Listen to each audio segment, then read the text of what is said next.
First Lady Greenville. First Lady Greenville. It's right over north of Dallas. When my mom calmed me down, I just felt scared. My heart was beating. At that time, I told everybody to get to the bathroom. And we started praying, and we were praying, Lord, please just put a hedge of protection around this home and keep all of our neighbors safe, free from harm. When we walked outside, I turned my head and saw my car and Kat's car under big, humongous trees. I was in shock. And then we heard someone calling for help. I started yelling, "Where are you? I'll come to you." And then all the neighbors started venturing out of their houses, and we were all saying, "Okay, so you guys are okay, you guys are okay." We would send people to the back of the apartments, and then they would come back, all until we knew that all of our neighbors were okay.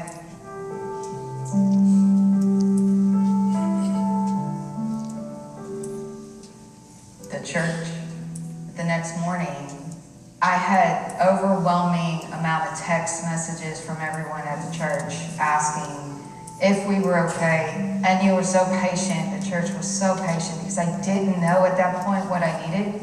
I needed to wait until I could find the answers. Our windows were blown out, part of our siding of the house was off, we had no electricity. I didn't have the opportunity to go into a hotel at this particular moment in time. I was trying to figure out where we were going to go for a couple of days. And Pat said, "I'm going to call you at 2, is that okay?" And made me cry, because I've not felt, especially from a church and my background, things that have happened earlier, I never had a church family that actually wanted to be there and walk beside me as I was going through something. And so, you guys were my neighbors. You know, it's funny, because my daughter and my son, we had been through so many different turmoils. There's so many things that had happened when they were teenagers, and never had the church wrap their arms around us in that time. Never wrapped their arms around them as teenagers and said, "Hey, I love you.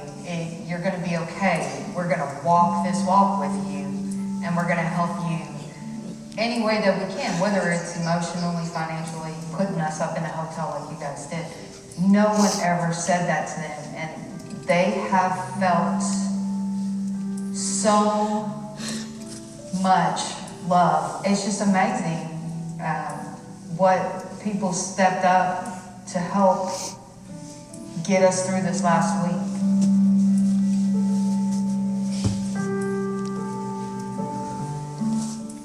I think it's when you walk beside someone, whether or not you agree with them or not, you walk beside them and you show them in your actions.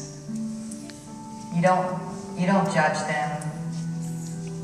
You don't turn your back and say, "Oh, you've done this too many times." Being a neighbor is just loving each other and walking beside each other, because that's what Jesus did. And this church is Jesus.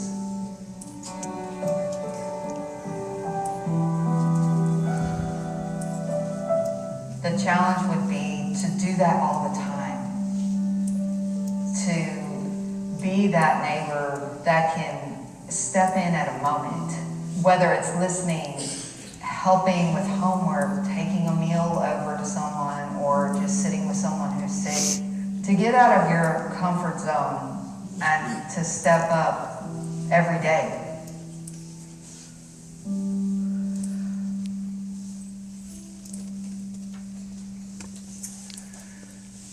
My friend.